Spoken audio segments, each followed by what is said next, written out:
Good evening, Rabbi. We were talking just earlier now regarding the issue of divorce. So we were talking about the issue of when a person should divorce his wife. You know, what can cause that, and what is a legitimate reason to divorce your wife. It's something which has to be discussed in halakha, and halakha covers that, right? It talks about that at length. So we're going to continue talking about this. What we were saying there inside the synagogue is like this, that a person, according to the laws of Torah, a person can divorce his wife against her will. He doesn't need her permission for that. Mm-hmm. You know what I mean? According to the Torah, you can just give it to her, give her a get, and let her go. You know, she has no say in that. Mm-hmm. That's what we're saying, right? But what happened was, right, brings down the Ramah here in the Shulchan Aruch, and Siman Kuf Yutet and Ibn Ezer. He brings down here that what happened was that there was one rabbi, Rabbi Gershom, who was around about 1,000 years ago, more than 1,000 years. So what happened was, he was before Rashi.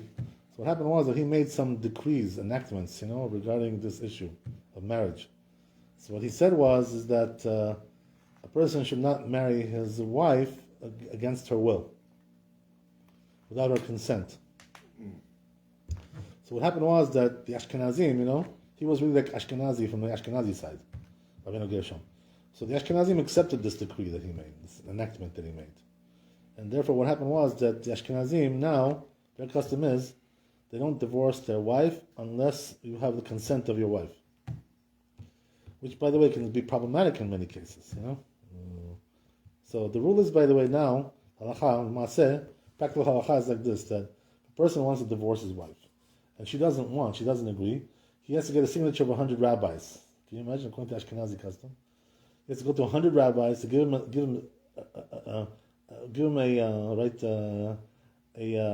permission to divorce his wife. Once he gets 100 signatures from 100 different rabbis, he can divorce her. That's according to Ashkenazi custom. If she doesn't want, she doesn't agree with it. Do they keep this, you think? They keep it, yeah. I had a friend, who was got divorced, and he had to get 100 signatures together. That's what he did. He went to all kinds of rabbis, right? But the truth is, that the Sephardim, though, what I wanted to say right inside, I forgot to say, the Sephardim never accepted this decree of Rabbi Gershom. So what that means is that they kept the din Torah, the way the Torah says. So according to the Torah, as we said, you don't need her consent. So therefore, the truth is that according to Sephardi custom, even though some batei din, some courts, even some Sephardi courts do now like the Ashkenazim, that you should have consent. But the truth is, according to Sephardi custom, you don't need consent. So that makes it a lot easier for the man. If he doesn't like his wife for some reason, they can't get along. Doesn't like her character, whatever it is, something's wrong there. So he hates her. Let's say he hates her, doesn't like her. They're always fighting. They're always cats and dogs. So according to Ashkenazi custom, as we said, different story altogether. That was one of the enactments that was made by Rabbi Gershom. Don't divorce your wife against her will. So the interesting thing is, right, that we mentioned inside also, that it doesn't apply to the case where she's, she's ervat davar. You know what that means in Hebrew? That means that she's like, unchaste woman, cheats on her husband. In cases like that, where she's doing all kinds of hanky-panky, monkey business, there you don't need her consent. Once the Bet Din understands that this is what's going on, the court, they won't require consent for that. You can divorce her, as long as you can prove your case. That she's actually like that. You have to prove it to the judges that she does what she does, right? Whatever it is, right, that she did. You got to prove it. If you can prove it, so then you can divorce her without her consent, because it's a mitzvah to divorce a woman like that. It says the Shulchan Aruch, as we mentioned inside also, right, that there's also a mitzvah to divorce a wife who is also not tsanua. She's not modest. So she behaves like she dresses in a very provocative manner, mini skirts, short this, right, cleavage, all kinds of stuff, like a street girl, basically, right? That's Goodman. Yeah. Fifth Avenue. Yeah, that stuff, right? Manhattan style, right? Exactly. Yeah. Manhattan. So she wears that kind of stuff. So a woman like this, it's a mitzvah to divorce her. Why? Because she's not going to be able to, keep loyal to her husband when she's dressing like this. You know what I mean? It's going to lead to all kinds of, unfortunate things. All kinds of things will happen because of that. And besides the fact that it's immoral to, to dress like that, and to behave like that. So therefore, right, it's a mitzvah to divorce a woman like that, who doesn't dress modestly, doesn't behave modestly, right? What's an example? She goes, swimming with men, co-ed swimming. She dances with men, things like this. This is provocative behavior. So in cases like this, if the man is really religious, and this bothers him obviously, because he knows that this is not the way that a Jewish woman should behave. So it's a mitzvah to divorce her. That's what the rabbi said, Okay, so that we understand. So as we said, right, that came Rabbeinu Gershom and he said, but don't divorce her without her consent, as we said, in cases where she's more or less, she's not that bad, like we just mentioned now. It's a different story. There was also another decree made by Rabbeinu Gershom, another enactment that he made, which was that don't marry two wives, more than one wife. So that's what the Ashkenazim now, took on for a long time already. They took on not to marry more than one wife. So what's the reason, by the way, for this? That a person shouldn't marry more than one wife? What's the... I think we talked about that we talked about it, right? a long time ago. Maybe, possibly, yeah. In the past, you could bring them, as long as you provided for them. Exactly. But these days... things change. So what's the story? The story is like this. The Maran Rabbi, my rabbi, told us that the main problem is, it's also brought down in many other poskim, right? The main problem is the merivot, causes strife. What that means is that when there's two wives going on there, that they're fighting with each other, they're jealous of each other, So this makes the husband crazy because, this one is fighting from this side, this one's fighting from this side, he's in the middle, stuck in the middle, and they're gonna drive him nuts. They make him berserk.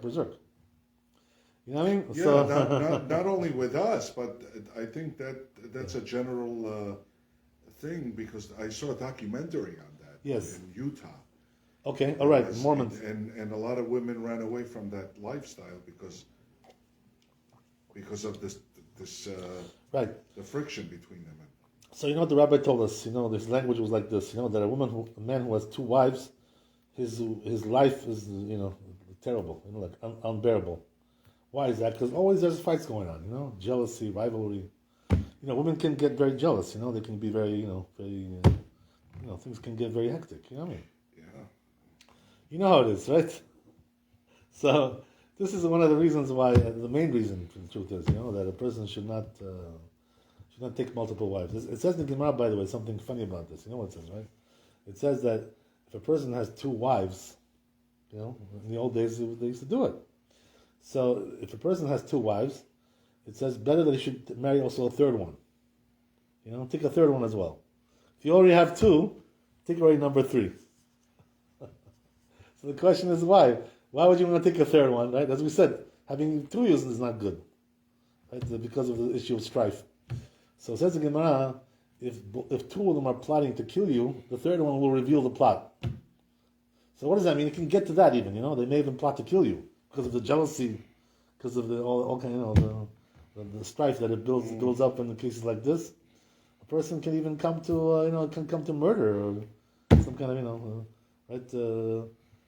conspiracy, to murder somebody. This is what happens. So therefore, right, this is the reason why Rabbeinu Gershom said, don't take two wives anymore. Let's stop that, right? Let's cut it out. So the truth is, that there are certain cases, though, even today, that we do allow a person to take two wives, even today. So what's the classic example that's brought down in the Poskim and the Bet Yosef and the Shulchan Aruch? We're talking about a woman who's, mentally ill. We talked about mental illness just a half hour ago, right? We were talking about that. Some of our friends were a little bit off. So what happens is like this, but we're not talking about somebody who's mentally ill. We're not talking about bipolar, things like this, right? We're talking about really retarded, like disturbed, like to the max. Right? So in a case like that, what happens is that they say the Chazal, the rabbis decreed that a person shouldn't divorce a wife who became like disturbed like that. What's the reason why? Even though he can't really live with her, in a normal way, because she's disturbed. She's like, she belongs in a, institution. You know what I mean? Pretty bad situation. So in those days, by the way, there was no institutions. You know what I mean? They handled it in the families. There was no institution. You couldn't commit somebody to some institution. This is something modern. So what happens like this? The rabbi said, don't divorce this woman, even though she's not really fitting for you. But what's going to be is if you divorce her, the men are going to take advantage of her. Start meeting her in parks, soliciting things like this. So what's going to be is right that since we don't want her to be taken advantage of, she can't guard herself because she's disturbed. So we don't want people to take advantage of her. So therefore they say, you know what, keep her, don't divorce her. But the Bet Din will allow you to marry a second wife. Why is that? Because you can't stay with her. She's not fitting to be a wife. She's really disturbed. So what do you do with her? Just leave her, you're married to her, leave her, let her live, in like separate quarters, by herself somewhere, get her an apartment somewhere, whatever. And just, keep your eyes on her, you know what I mean? But the marriage is only going to be official on paper. You're not really living with her. Exactly, you're not living with her. You can't. There's no way to live with her. So what did you really do by not... That other men shouldn't take advantage of her, they'll know she's married. I see. You know what I mean? She has a name of a married woman. Well, that hasn't stopped other men... That's true. In our times, nothing stops them, right? As this, nothing stops you. Remember what it said? Nothing stops you. I used to tell that to Badri, I think. Nothing stops you. Yes. That was a good one. I like that one. You used to crack up. Right. So, I cracked up too. So, in a case like that, that's what we do, So, a person like that is going to have two wives. And this is okay. Why? Because there's no other choice. There's no other way to do it. There's also another issue that comes up, which is similar to that, which is that what happens is sometimes a person cannot have children, with his wife. So what happens is that she's, she may be, have some kind of, she's barren, she has some kind of a problem, she can't have children, she can't bear children. So what do you do in a case like that? So according to the halakha, what you do is, you live with her for 10 years. If she can't have children in 10 years, mitzvah to divorce her and get a different wife. You know what I mean? Because you can't have children. Well, the whole point of being married is to have children. So if you can't have children, what's the point of having a wife like that? Well, she's just a girlfriend. The Torah doesn't want a girlfriend. The Torah wants to have reproduction. You know what I mean? So therefore, right, what we say is that in a case like that, we allow a person to divorce his wife, even, and marry another wife in order to have children. Today, by the way, it's a little bit different. You know why? Because today we have tests, that can ascertain who's the problem, Does the man have the problem? Is he barren? Or is the woman barren?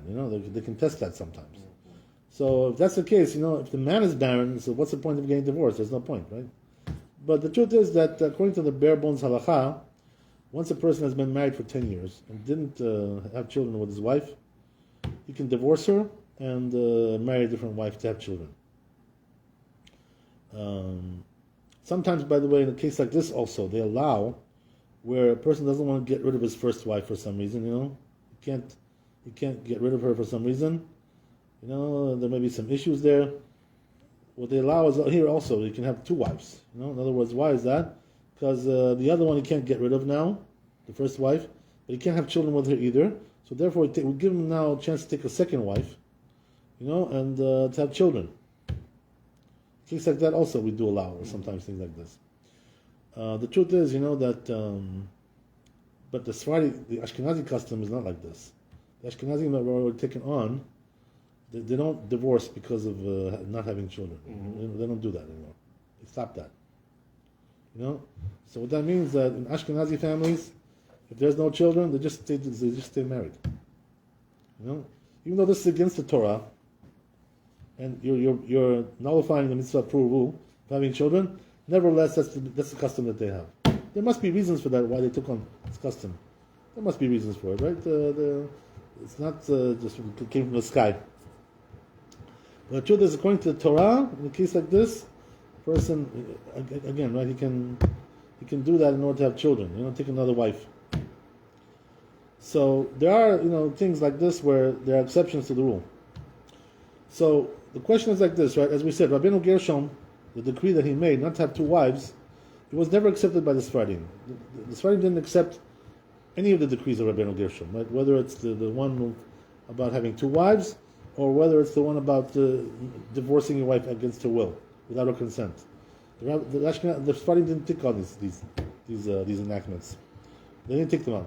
But what happened was like this, nevertheless, even though they never took on this, but about 500 years ago, they already started to, the big Chachamim, the big poskim, in the Sephardi world, also started to realize, that it's not proper to have two wives anymore.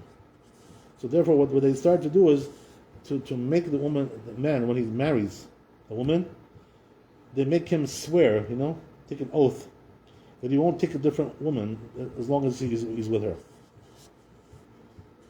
This is what they do, So therefore, if a person takes a regular, like a Sephardi ketubah, many of them in our times have this already in the ketubah. You write over there in the ketubah, it's written that you won't take a different wife. You won't take a different, even date somebody. You won't even date somebody. Whatever it may be, right? Pilegesh, concubine, whatever, right? Whatever you may want to have, doesn't matter. You cannot do that. You cannot date even somebody like that. So nowadays, because of this, the truth is, that it's universally accepted, more or less, in 99% of the communities, that we don't take two wives, whether you're Sephardi or Ashkenazi. If you do so, you're committing a sin. It's not. You're gonna be ostracized for that. No question about it.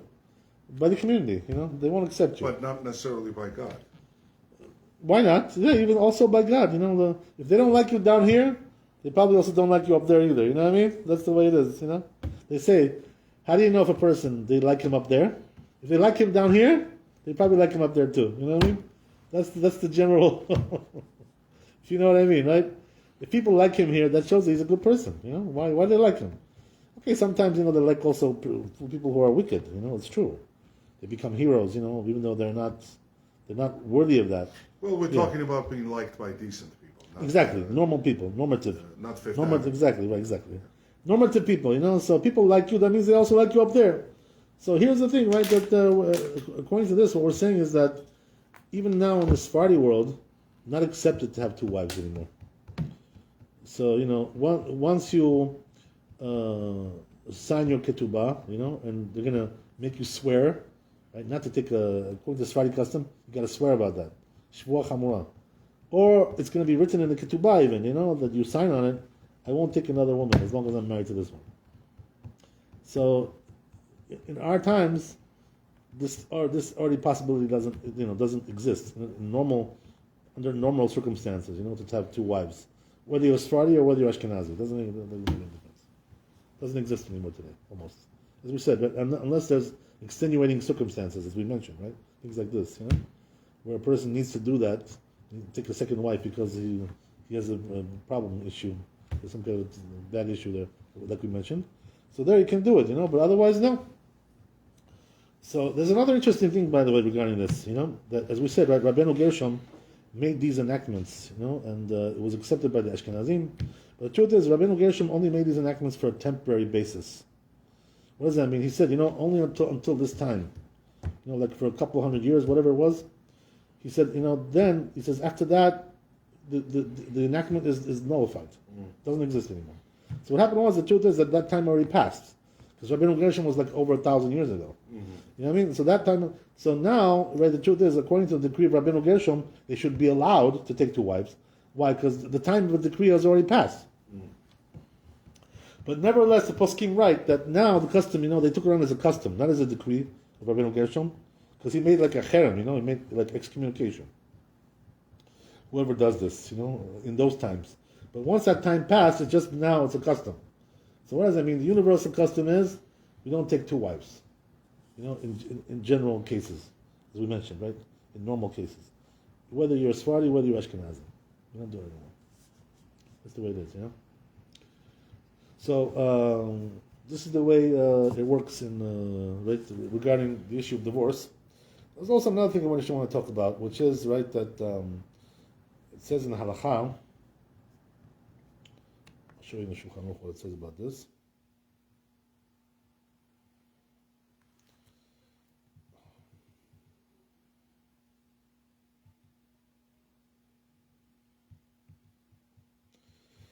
It says in the halakha, lo yisa adam isha v'dato legarsha. You're not allowed to marry a woman if your intention is to divorce her. You know what I'm talking about? Like you're marrying her on a temporary basis, you know, basically. Okay, I'll marry her for a year and then I'll divorce her. You know, can you do such a thing like that? So the truth is you're not allowed to do that. Why is that? Because you're like fooling this lady, you know, like she thinks she's going to be with you all her life, you know? And you're like you got already thoughts, you know, about okay, in a year, you know, we're going to be like finished. You know, so you're like you're fooling her. You know, you're pulling the wool over her eyes. You know, that's not proper to do that. Right? It's like fraudulent. You know what you're doing? You're defrauding her basically, right? So this is the reason why a person is not allowed to do that. But comes Bet Yosef and says, also Shulchan Aruch brought down here, that in a case where a person, you know, they both agree, you know, in other words, he told the wife, he said, listen, you know, I'm marrying you for a year, you know, and then we're going to get divorced. Do you agree? If she agrees to it, they're allowed to do that. So as long as both parties, you know, they're consenting adults, you know what I mean? They both agree that they're going to do it this way. There's no problem with that. There's no, as long as we know what we're dealing with, you know what I mean? That's the whole thing. The woman has to know what she's dealing with, you know, and as long as she knows, no problem. So besides that, also says something else, right? That you know, like you shouldn't, you know, have your wife, like, you know, serving you and cooking for you and doing your laundry, you know, and you're thinking about divorcing her. You know what I mean? It shouldn't be like that. You know, the person shouldn't. Why? Because it's like you're having bad thoughts about your, you know, your mate. You know what I mean? You're defrauding her. So same thing, you know, it's very similar to what we just said, right? That a person shouldn't have this kind of thing, you know? So what does that mean? If you really want to divorce somebody, you know, don't trick her into thinking, you know, that everything is okay. This is not proper to behave like that. You know, you got to make sure she understands what she's dealing with, you know, like that your intention is to divorce her. If that's your intention, you know, you got to stop, like, you know, having a normal marriage and just split up. You know what I mean? And stop fooling her, you know, and making her think that everything is okay, everything is normal. It's not normal. Not allowed to do that. Okay, very good.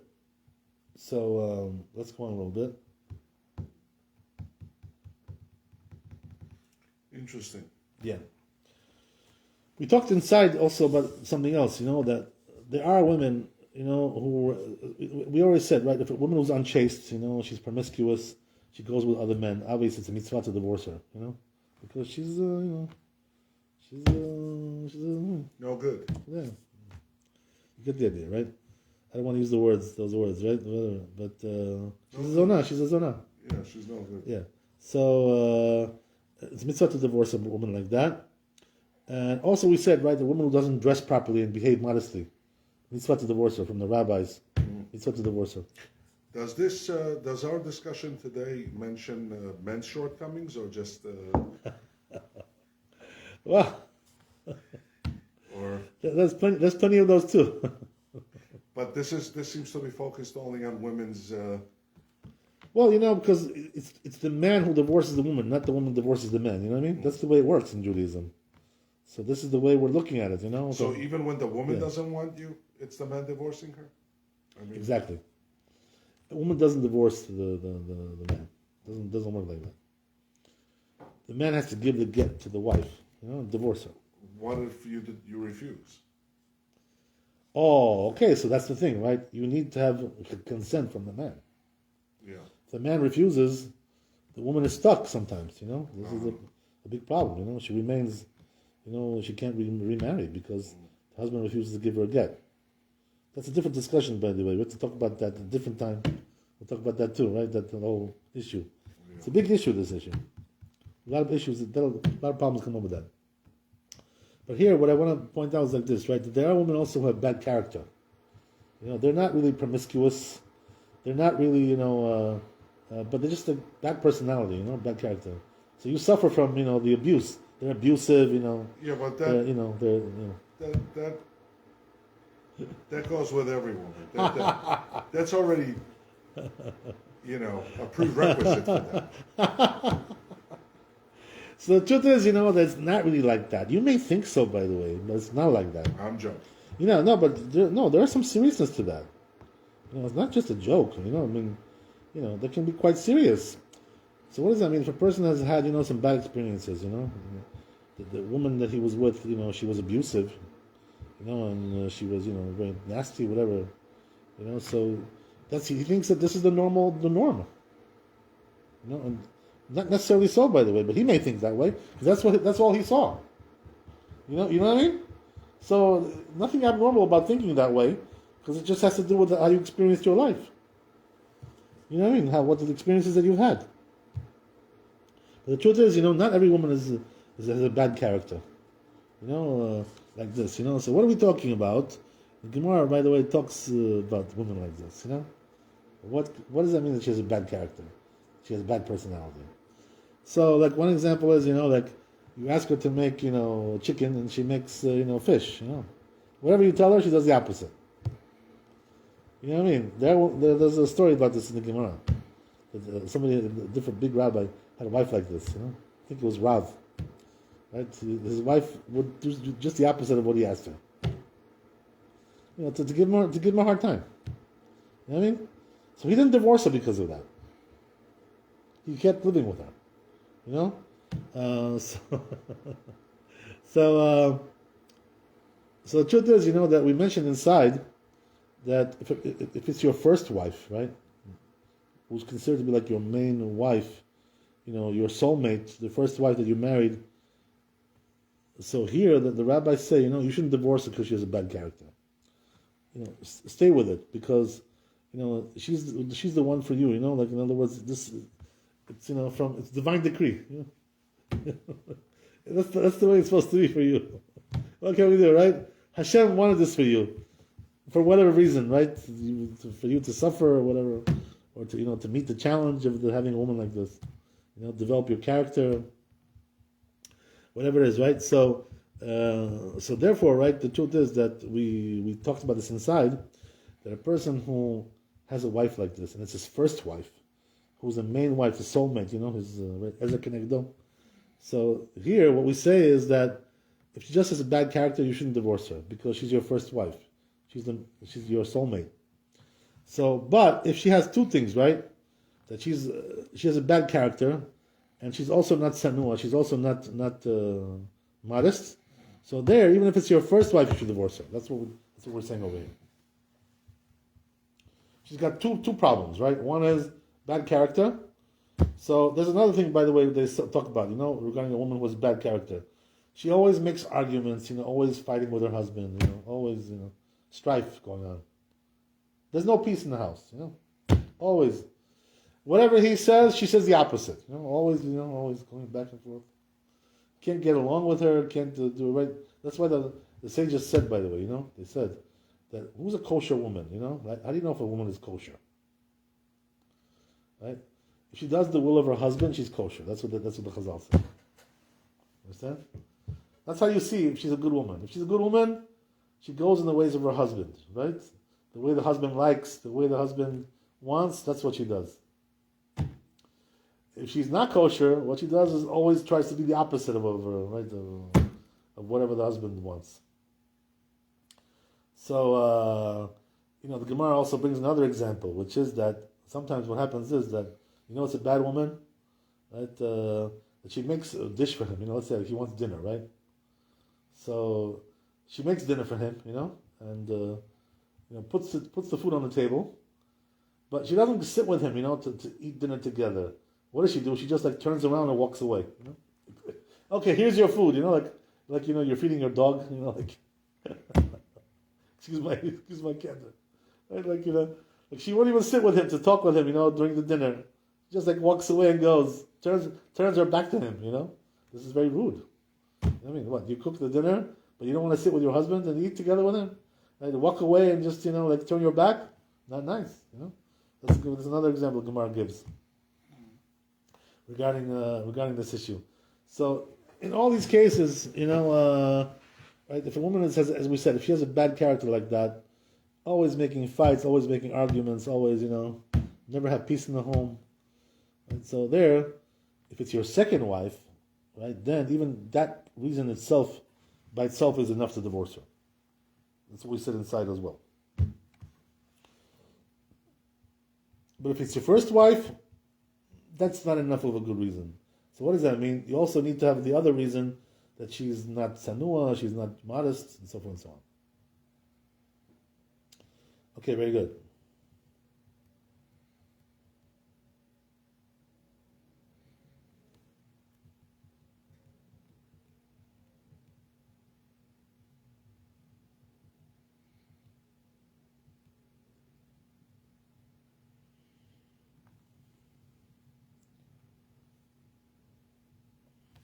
Another interesting thing is like this, there are some tshuvot brought down in the tshuvah of the Rashba, in the name of the Geonim, that if a person, doesn't have the money to pay the ketubah of the marriage, to pay the ketubah, he's not allowed to divorce his wife. So there are some tshuvot, some responses that say like that. So according to that, if you don't have the money to give her the ketubah, which can be, by the way, depending on, but there's two different opinions, by the way, how to calculate the sum of the ketubah, how much it's really worth.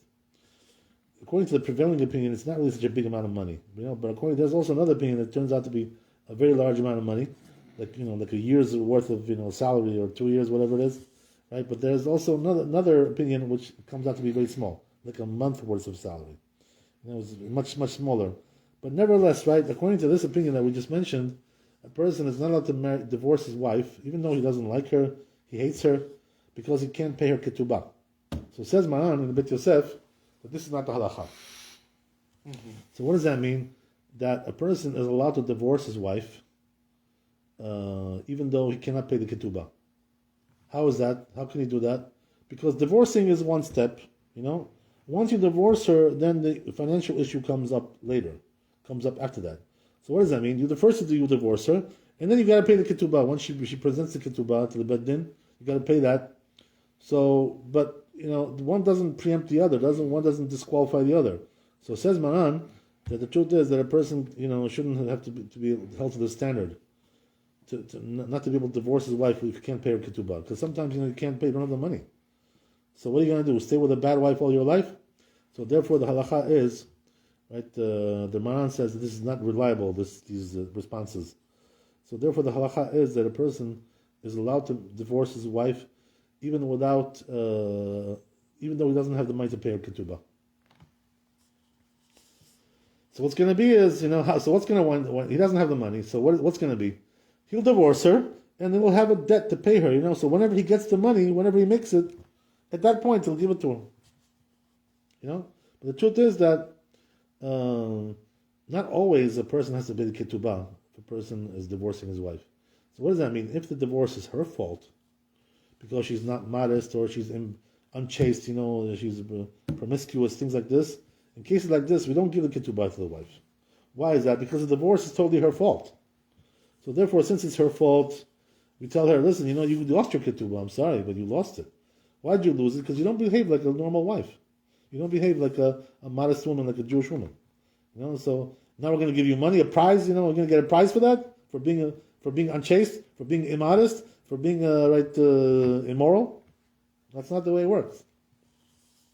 So in a case like that, what we say is that a person who has a really bad wife like this, where there's no choice but to divorce her, so he can do it, and then the ketubah, right, whatever, we'll see what happens, right, depending on the situation. If he has to pay her the ketubah according to halacha, he can do that at some other point, some later point. He doesn't have the money now. When you don't have money, anus rachamana patre, right? Hashem absolves you from paying. Why? Because you don't have it. What can you do, right? Yeah. Same thing, by the way, happens to a person who doesn't have any money. Let's say he owes somebody money, but he doesn't have anything to pay. So what can you do, right? What do we do in a case like that? We wait until he gets some money, then we collect it from him. But right now he doesn't have. So what are we going to do? Kill him? Can't kill the guy. So what you do is, if he has something to confiscate, you can confiscate. You know what I mean? Something which he doesn't need in his normal life. You can't confiscate his house because he needs to have a house to live in. But if he has some extra things, which he doesn't need, those things you can confiscate to pay the debt. That's the way it works. So, bottom line is like this, right? That a person doesn't need to be able to pay the ketubah in order to divorce his wife. So therefore, he can even divorce her without that. And then later on, they'll deal with that. Very good. Okay.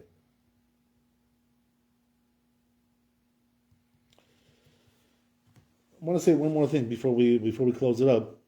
That, as we said, right, that we don't really need the consent of the woman to divorce her,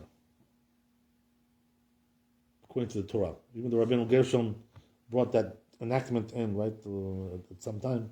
And we already said, right, that enactment already has expired.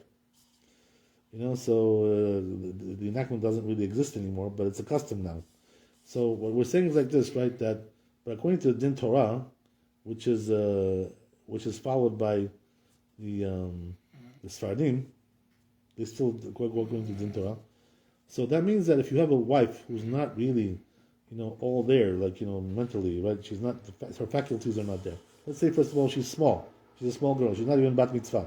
Today we don't marry women like this, but in the old days they did. So what happened was that in those days, they used to marry a woman who's not bat mitzvah.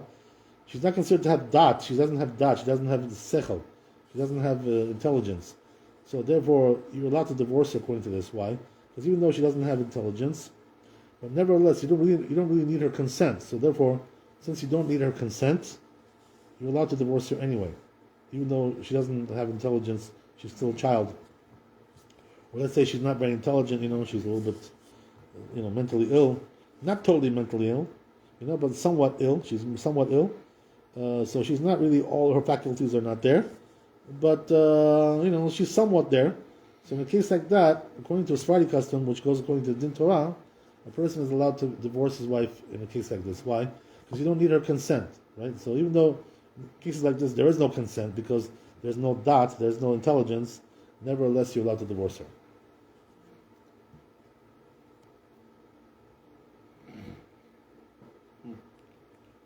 Unbelievable. I'm still dying to hear the other side. So, because the Torah is male chauvinistic, Well, if you're going to talk about it in the modern terms, these terms will change from generation to generation. Like we can commit adultery. Today they'll call you this, tomorrow they'll call you that. The Torah doesn't change. Isn't it true that we can commit adultery but we're forgiven, and they're not? Ooh, who told you that? Who told you you're forgiven? The Torah forgives. Nobody's forgiven for adultery. You have to pay for that very dearly. Well, you'll pay for it, but your family doesn't necessarily have to split up because of men. That's true. You don't have to split up the family. Yeah, because of a man. Yeah, exactly. That's true. But because of a woman, you do. Because the Torah knows the nature of people, He knows, the Torah knows their nature. So he knows what has to be done. We don't know what has to be done. Listen, the nature He's of the creator. us is God to is sin the creator. also, but God doesn't want us to sin. I'm not talking about that. What I'm talking about is that the nature of the man, when he cheats, right, the women is not the same. The women want to cheat just as much. Let me tell you. That's not the issue. The issue is that they're also human. A woman who cheats, right, because of her role in the family, because of her position in the relationship, it has different effects in the relationship than the man. Mm-hmm. This is something only the Creator knows, the God who created us. Mm. He's the one who knows these things, so therefore we have to follow His rules, not the newfangled rules that come in from modern society, right? Who cares about that? You don't want me to follow rules from Fifth Avenue? Yeah, I guess you'd be better off not to do that. Yeah, right. Okay, so I guess we'll continue next time, Hashem. Yeah. Amen, amen. Chazak Baruch. Thanks for coming. Be blessed with wealth, health, and happiness, and a good wife, B'ezrat Hashem. Amen, amen. Chazak Baruch.